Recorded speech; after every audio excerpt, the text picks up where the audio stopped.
자, 여러분 안녕하세요. 국어 온라인 수업 두 번째입니다. 우리 지금 문학의 갈래에 대해서 살펴보고 있었죠. 문학에는 4대 갈래라는 것이 있어서 서정 갈래, 서사 갈래, 극 갈래, 교술 갈래 이렇게 네 가지가 있죠. 그중에 우리는 이제 세 번째 갈래였던 극 갈래에 대해서 살펴보고 있었어요. 지난 시간에 이제 희곡에 대해서 전반적인 내용들을 살펴봤었는데요. 한번 다시 볼게요. 희곡이라고 하는 것은 작가가 자신의 사상과 감정을 등장인물의 대사, 동작, 표정을 통해 현재적 사실로 표현해내는 산문문학으로 무대 상연을 전제로 하는 대본이다. 뭐 이런 얘기들. 또 희곡이라고 하는 것은 소설과 비슷하게 소설과 같은 성격이라고 볼 수 있었던 상상을 통한 기록 문학이다라는 점에서 이제 희곡의 특성이 있습니다. 소설처럼 소설과 공통점이라고 볼 수 있겠죠. 작가가 상상한 이야기를 쓰기 때문에 허굴성을 지닌 산문문학이다. 이렇게 기본적으로 볼 수가 있어요. 그래서 소설은 소설처럼, 희곡은 소설처럼 어떤 특성을 가지고 있다? 허구성을 지니고 있다라는 것으로 여러분들이 우선 기본적으로 알고 계시면 될 것 같고요.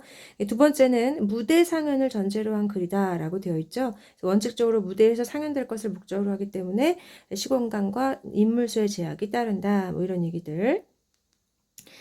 자, 그 다음에 이제 세 번째와 네 번째 굉장히 중요한 특성들이었었죠. 희곡은 대사와 행동을 통해서 현지화된 인생을 무대 위에서 직접 보여준다라는 것이 기본적인 특성이었습니다. 그리고 이제 공간적, 시간적 제약, 아무래도 무대라고 하는 공간이 에서 이제 내용을 전개해야 되다 보니까 시간적인 제약, 공간적 제약이 있다. 갈등의 문학이다. 뭐 이런 얘기들. 자, 희곡의 제약만 따로 또 봤었죠? 희곡이라고 하는 것은 소설과 다르게 서술자가 없어요. 그죠? 서술자가 소설에서는 존재하기 때문에 소설에서는 인물에 대한 어떤 이야기의 어떤 전반적인 설명에 대해서 서술자가 직접 상황을 설명해주고 묘사해주지만 희곡의 경우에는 이런 직접적인 묘사나 해설이 불가능하다. 서술자가 없기 때문에 표현에 제약이 따른다. 그렇기 때문에 대사와 행동을 통해서 집약적으로 함축적으로 그 내용이 표현될 수밖에 없겠죠. 작품의 길이가 제한되어 있고 또 등장인물 수가 제한될 수밖에 없겠습니다. 그러니까 배경도 여러 개의 배경을 한꺼번에 올려놓을 수 없다 그랬었죠. 시간의 제약 뭐 같은 연결선상에서 보시면 될 것 같아요. 자, 그러고 나서 이제 소설과 희곡의 차이도 살펴봤었는데요. 소설은 읽히기 위한 것으로 언어에 의해 간접적으로 전달된다. 그래서 한마디로 언어를 통해서 우리 독자들은 음, 언어를 통해서 상상을 하죠. 그래서 간접적으로 우리가 이제 그런 것들을 접하게 되지만 희곡은 직접 그 자리에서 보여줘요. 그래서 소설과 다른 점이 이제 희곡은 어떻다? 직접적이다. 어, 그래서 읽을 수 있는 측면도 있으나 읽을 수 있는 그러한 희곡을 레제 드라마라고 부르거든요. 레제 드라마라고 부르는데 이 레제 드라마라고 하는 어떤 대본도 있지만 대체적으로는 무대 위에서 직접적으로 보여주면서 배우들이 연기를 통해서 동작과 대사를 통해서 이제 우리에게 보여주는 문학이다. 이런 얘기 했었습니다. 소설은 등장인물을 수의 제약이 거의 없죠. 시공간의 제약도 거의 없죠. 자, 그러나 어떻다? 희곡은 제약이 크다. 뭐 이런 얘기들 비교해서 볼 수 있었어요. 자, 그 다음에 이제 우리가 희곡의 3요소를 살펴볼 때 해설, 대사, 이제 뒤에 나오는 지문 이렇게 세 가지를 볼 수 있었는데요. 해설이라고 하는 것은 대체로 전문이라고 해서 막이 오르기 전후에 필요한 무대 장치, 인물 배경 등을 설명하는 이런 부분이고요. 이걸 큰 의미로 볼 때에는 전치 지시문이다라고 해서 지시문의 한 종류로 보기도 해요.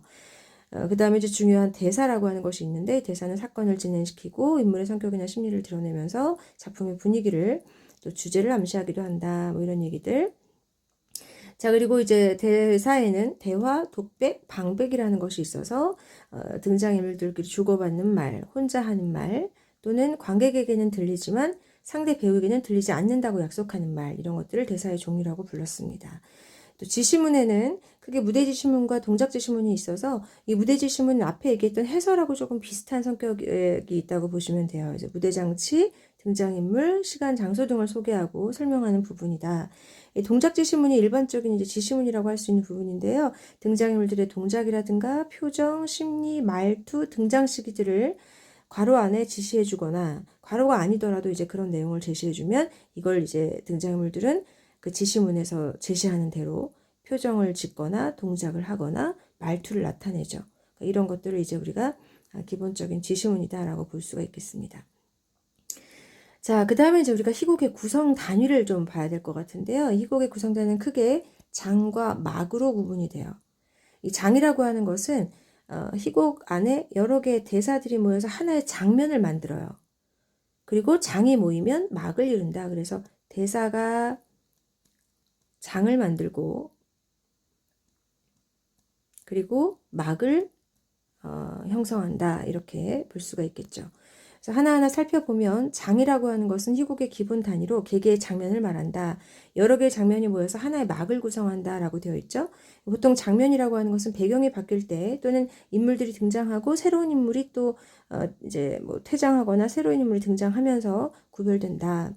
막이라고 하는 건 한마디로 하면 커튼이겠죠. 그래서 커튼이 오르고 내리는 데에서 우리가 1막이다, 2막이다 이렇게 표현할 수가 있어요. 무대에 막이 올랐다가 다시 내릴 때까지의 사건으로 이루어진다. 막의 수에 따라서 우리는 뭐 단막극이다, 장막극이다 이런 여러 가지 종류로 나눠볼 수가 있습니다.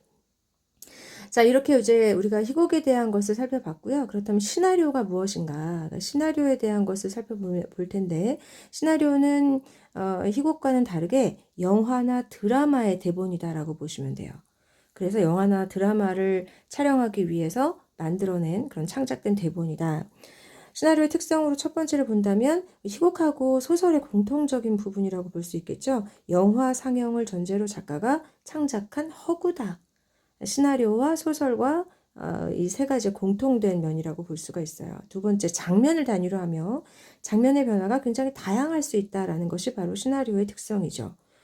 아까 희곡의 경우에는 장면을 쉽게 바꿀 수가 없었죠. 그러니까 바꾸긴 하지만 많이 바꾸거나 함부로 막 이렇게 여러 장면들을 보일 수 있는 그런 상황이 아니에요. 아무래도 무대라고 하는 공간 자체가 그런 것들을 다 계속해서 보여줄 수 있는 상황이 아니죠. 그에 비해서 시나리오는 어떻다? 장면의 변화가 굉장히 다양하다. 여러 장면을 동시에 보여줄 수도 있고 또 장면을 이렇게 계속 바꿔가면서 나타낼 수도 있습니다. 또 시나리오는 기본적으로 기계에 의해서 촬영되기 때문에 특수 용어가 사용될 수 있고요. 영화를 만드는데 필요한 과학기술이죠. CG라고도 하죠. 요즘에 CG가 굉장히 많이 발달되어서 그 CG를 이용해서 아주 정말 우리가 머릿속에만 상상했던 어마어마한 그런 장면들이 굉장히 아름답게 펼쳐지는 경우가 있어요. 그래서 이걸 이제 우리가 시나리오의 이제 새로운 특성이라고 볼 수가 있죠. 그러다 보니까 이 콘티라고 하는 것이 매우 중요해지죠. 아무래도 단순한 어떤 대사 위주의 대본보다는 그 안에 각 화면마다 배경이라든가 인물이라든가 동작이라든가 촬영 위치, 각도 이런 굉장히 다양한 내용들을 세부적으로 지정한 촬영 계획서를 우리가 콘티라고 하는데 이 촬영 계획서가 매우 중요하게 세밀하게 이제 짜여져야만 시나리오를 완성적으로 만들어낼 수가 있다. 그래서 이걸 콘티라고 한다는 거 용어 정도는 좀 알아두시면 좋을 것 같아요. 자, 네 번째는 희곡에 비해 시간이나 공간, 등장인물 수의 제한이 적다. 희곡이라고 하는 것은 아무래도 무대라고 하는 공간으로 내용을 전개하다 보니까 제한이 크다라고 계속 우리 강조했었죠. 자, 그러나 시나리오는 어때요? 제한이 거의 없어요. 적다라고 되어 있지만 거의 없다라고 해도 과언이 아니에요. 요즘엔 특히나 CG가 굉장히 발달되어서 이 거의 이런 것에 대한 제한이 없어요. 등장인물을 CG를 통해서 뭐 어마어마하게 많이 올려놓기도 하니까. 또 예정된 시간에 상영될 수 있도록 배려해야 한다. 뭐 너무 10시간 이렇게 촬영할 수 없으니까 어느 정도 시간적인 부분들을 고려해야겠다라는 거겠죠? 자, 희곡과 시나리오를 비교한 내용을 또 살펴보도록 할게요. 우선 희곡은 아까 이제 계속 말씀드렸던 것처럼 연극으로 상영될 것을 전제로 해요. 시나리오는 영화로 상영될 것을 전제로 하는 것이고, 희곡은 장면 전환의 제약이 크다. 무대에 뭐 다섯 장면, 여섯 장면 이렇게 약간을 바꿀 수 있지만 금방금방 장면을 확 바꿔버릴 수는 없죠. 그러나 시나리오는 어떻다? 장면 전환이 자유롭다. 여러 개의 장면들을 찍고 그걸 편집만 하면 되죠. 그죠? 짜깁기만 잘하면 어떤 장면이든 자유롭게 전환이 가능해요. 희곡은 시간의 제약이 굉장히 크죠. 희곡의 경우에는 어떤 무대라고 하는 공간적 제약으로 인해서 또 시간적 제약도 같이 있을 수밖에 없는 것이 무대 위에서 2시간의 공연을 한다라고 한다면 그 2시간의 공연 안에서 이 모든 배우들이 집중적으로 그 공연만 해야 된다는 거죠. 잠깐 쉴 수도 없고 뭐 화장실을 다닐 수도 없어요. 시간의 제약이 굉장히 크죠. 자, 그러나 시나리오는 어때요? 시간에 제약이 없어요. 찍고 나서 잠시 쉬고 뭐 화장실을 다녀왔다가 또는 뭐 정 상황이 여의치 않으면 다음날 찍어도 돼요. 그러니까 굉장히 시간의 제약이 적다라는 거죠. 또 마찬가지로 희곡은 등장인물 수의 제한이 꽤 있지만 시나리오는 무제한이다. 뭐 CG를 통해서 어마어마한 사람들을 동시에 그 화면 안에 넣을 수 있다는 거죠. 희곡은 막과 장으로 그 내용 단위를 하고 있다면 시나리오는 시퀀스와 씬이 바로 그 구성 단위다. 이럴 때 이제 장이 모여서 막이 되고 씬이 모여서 시퀀스가 된다라는 거죠. 희곡은 장면의 단위가 제한된다. 뭐 계속 이제 위에 두 번째랑도 비슷한 내용인데 이제 그 시나리오의 경우에는 거의 무제한이다.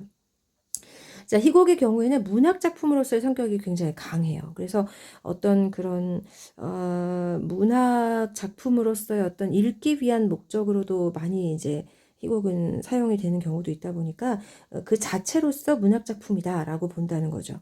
자, 그러나 시나리오라고 하는 것은 그 시나리오 자체로서의 어떤 그런 문학 작품의 성격이 좀 더 약해지죠. 아무래도 시나리오 안에 여러 가지 어떤 촬영 기술이라든가 다양한 기법들이 이제 그 안에서 함께 적용이 되다 보니까 문학 작품으로서의 독자성이 거의 없다라고 봐도 과언이 아니에요.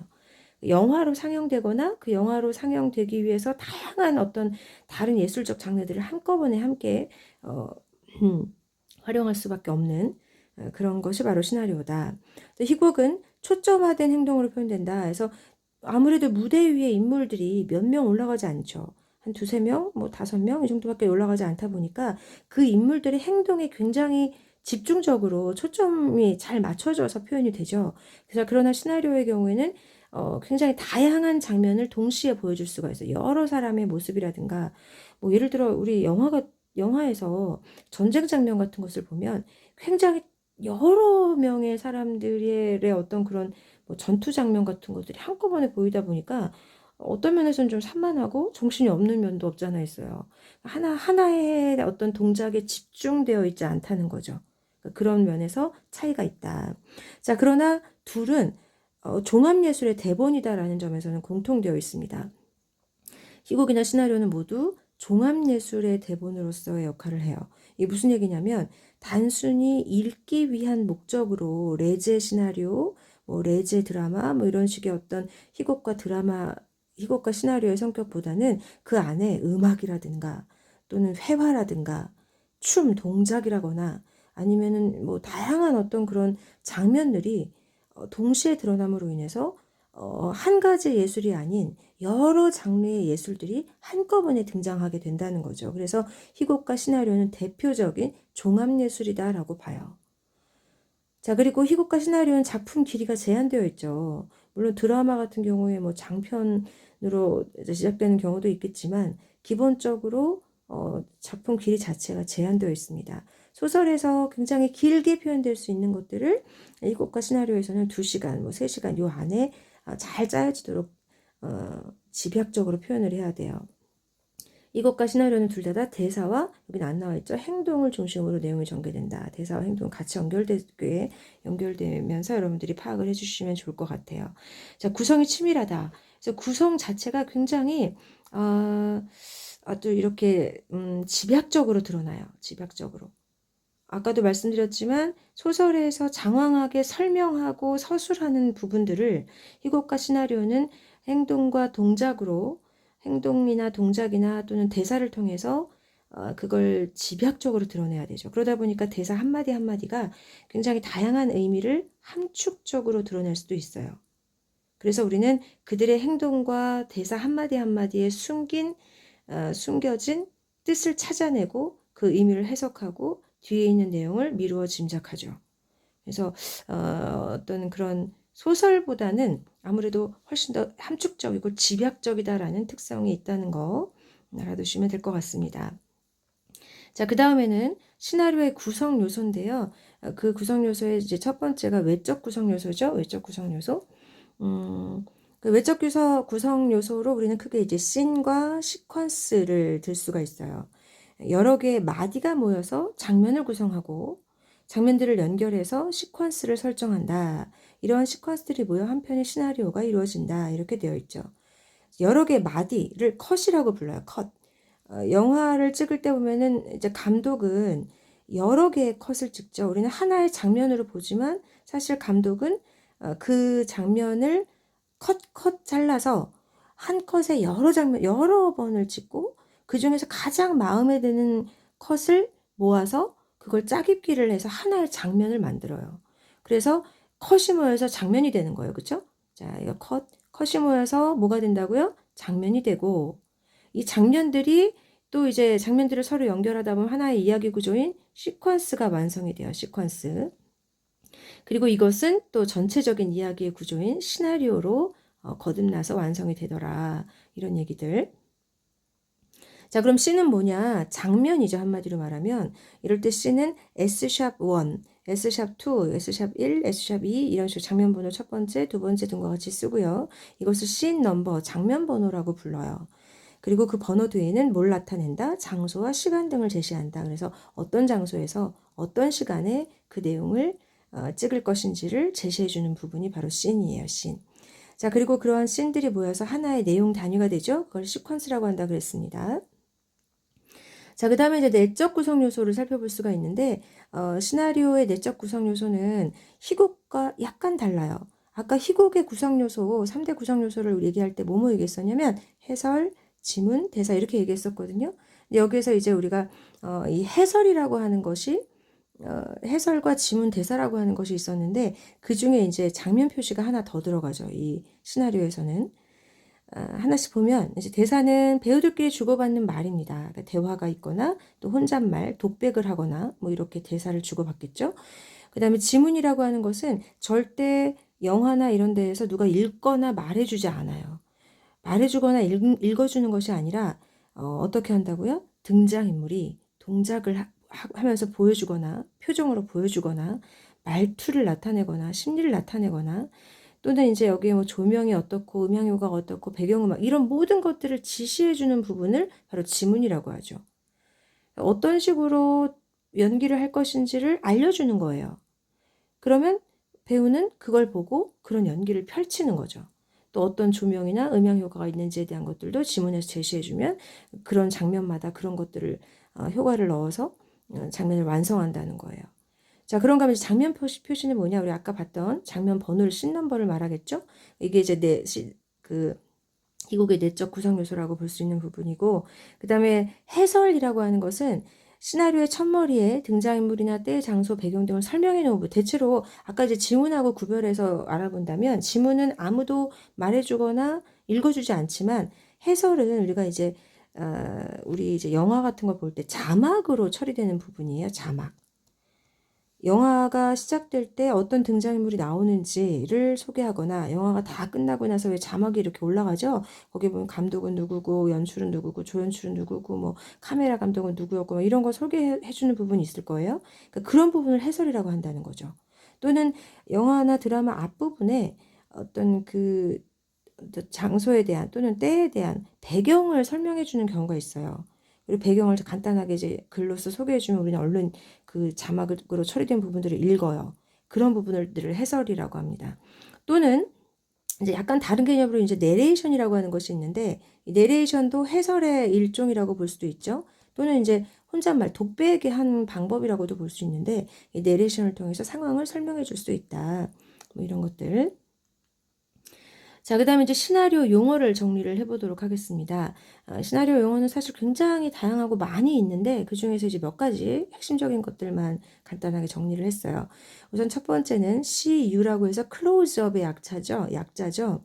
이거는 어떤 대상이나 인물이 두드러지게 화면에 확대되는 것을 말한다라고 되어 있어요. 그래서 어떤 사람의 얼굴이라든지 또는 뭐 손, 옷이라든가 또는 어떤 대상을 그 부분만 확대해서 드러내는 것을 클로즈업이라고 하죠. 컷은 아까 설명했던 것처럼 촬영된 필름의 단편들이에요. 이 컷들이 모여서 하나의 장면이 된다. 자, 그 다음에 E라고 하는 건 이펙트의 약자인데요. 효과 음향이라고도 하겠죠. 주로 화면 밖에서 뭐 태풍 소리라든가 빗소리라든가 아니면 뭐 문소리라든가 뭐 바람 소리라든가 이런 것들을 음향 처리를 해서 들려주는 부분들. 또는 뭐 이제 뭐 누군가가 소리를 지른다든가 하는 이런 대사에 의한 이런 효과 음향들을 모두 이펙트라고 해서 E라고 부르죠. 그다음 fade in의 약자인 FI는 화면이 점점점 밝아진다는 뜻이에요. 이제 카메라가 점점점 이제 이 조리개가 이렇게 열리면서 환해지고 fade out은 조리개가 점점점 닫히면서 어두워지는 그런 장면이겠죠. 그래서 이런 것들을 이제 처리해주는 용어를 말합니다. insert는 INS라고 해가지고 이제 끼워 넣는다는 뜻이에요. 일련의 화면에 신문이나 편지 따위의 화면이 끼어 들어가는 것, 이걸 이제 인서트라고 한다는 거죠. 몽타주는 이제 필름을 편집하는 기술이어서 만약에 예를 들어서 하나의 같은 시간에 여러 개의 상황들이 나타날 수가 있어요. 시간은 같은데 각각의 인물들마다 각각의 위치에서 다른 동작들을 하고 있을 때 그걸 한꺼번에 보여주는 방식인 거죠. 그래서 여러 가지의 장면을 한데 배합해서 일시적으로 보여준다. 이걸 우리가 몽타주라고 합니다. 개를 훔치는 완벽한 방법이라고 했던 우리 교과서에 나오는 시나리오에 보면은 개를 훔치는 장면에서 이제 인물들마다 어떤 행동을 하는지에 대한 걸 한꺼번에 이렇게 보여줘요. 그걸 이제 몽타주 기법이다라고 얘기합니다. 내레이션은 아까 이제 잠깐 설명했던 것처럼 해설이라고도 부를 수 있는 부분인데 등장인물이 아닌 사람, 이건 아니기도 하지만 등장인물이기도 해요. 왜냐면 우리 개를 훔치는 완벽한 방법에서는 등장인물이 얘기하거든요. 등장인물이 상황을 설명해줘요.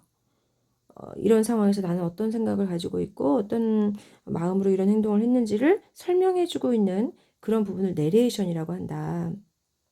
그다음에 이제 오버랩이라고 하는 것은 두 개의 화면이 포개지는 그런 기법을 말한다. 그래서 앞에 화면이 점점점 흐려지고 뒤에 화면이 점점점 밝아지면서 두 개의 화면이 이렇게 중간에 포개지죠. 과거를 회상하거나 또는 다른 일들, 옛날 일을 떠올릴 때 다른 장면들을 떠올릴 때 보통 이제 꿈의 장면이라든지 이런 것들을 나타낼 때 그렇게 오버랩의 기법을 사용하게 되죠. 그다음에 이제 스텝이라고 하는 건 제작진입니다. 자, 이렇게 해서 우리가 시나리오에 대한 내용까지 모두 설명을 마쳤고요. 이런 이제 시나리오와 희곡을 극갈래라고 해서 극갈래에 따라서 이런 여러 가지 특성들이 다른 장르하고 구별되어서 어떻게 나타나는지를 살펴봤어요. 자, 이것으로 마치겠습니다. 여러분 다음 시간에는 교술갈래에 대해서 살펴보도록 할게요. 자, 여러분 안녕.